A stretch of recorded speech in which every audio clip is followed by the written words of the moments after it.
Korupsi di Indonesia telah menjadi penyakit kronis yang menggerogoti setiap sendi kehidupan berbangsa dan bernegara. Jika dibiarkan, korupsi akan terus merusak keadilan, memperlebar kesenjangan, dan menghancurkan kepercayaan masyarakat. Korupsi tidak hanya merugikan keuangan negara, tetapi juga melanggar hak sosial dan ekonomi masyarakat. Ia menjadi ancaman nyata bagi ketahanan nasional, melemahkan institusi, dan menghambat terwujudnya kesejahteraan bersama.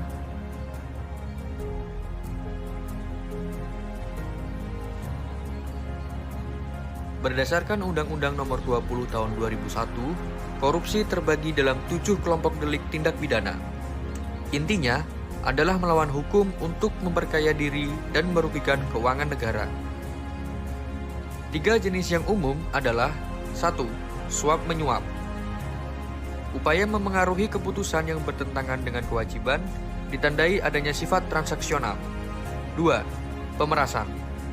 Pegawai memaksa seseorang memberikan sesuatu dengan menyalahgunakan kekuasaan. 3. Gratifikasi. Pemberian dalam arti luas yang berhubungan dengan jabatan dan berlawanan dengan kewajiban. Gratifikasi adalah suap yang tertunda atau terselubung. Gratifikasi wajib ditolak atau dilaporkan kepada KPK paling lambat 30 hari setelah diterima. Perilaku korupsi adalah hasil sinergi dari 2 faktor. Pertama, faktor internal, niat. Didorong oleh sifat tamak dan gaya hidup konsumtif yang tidak diimbangi dengan pendapatan yang memadai. Kedua, faktor eksternal, kesempatan. Didukung oleh lemahnya penegakan hukum, peraturan yang multitafsir, dan kurangnya keteladanan pimpinan di organisasi. Disinilah prinsip akuntabilitas dan transparansi menjadi benteng sistem. Tanpa kontrol, kesempatan untuk korupsi akan selalu terbuka. Tindak pidana korupsi menciptakan kerugian yang sangat besar. Kerugian ini terbagi menjadi 2. Pertama, biaya eksplisit, yaitu nilai uang yang dikorupsi. Kedua, biaya implisit atau biaya oportunitas. Biaya implisit mencakup biaya pencegahan, penanganan hukum berupa penyidikan, persidangan, dan permasyarakatan, serta hilangnya potensi ekonomi atau opportunity cost akibat dana yang dikorupsi. Studi menunjukkan total hukuman finansial yang dijatuhkan kerap jauh lebih rendah, meninggalkan biaya sosial korupsi yang besar, yang akhirnya harus ditanggung oleh rakyat melalui pajak dan hilangnya layanan publik.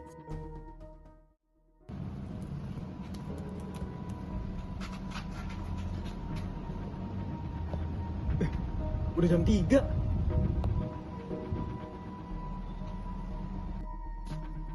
Halo? Assalamualaikum, Fit. Waalaikumsalam, Ji. Fit, minta tolong tipsen dong, Fit. Aduh, tipsen ya? Izin.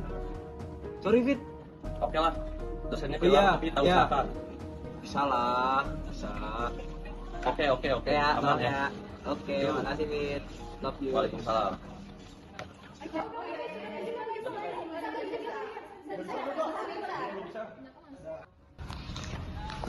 Aduh, kalau aku tipsen aman deh. Wah, kamu tadi ini pesannya siapa? Aku barusan pesenin Aji. Wah, dosennya killer ini, nggak bayar ya, Kak? Udah, apa-apa lah, sekali doang. Oh, ya udah kalau itu. Pencegahan korupsi yang efektif dimulai dari internalisasi nilai-nilai integritas, yaitu konsistensi antara tindakan, nilai, dan prinsip moral.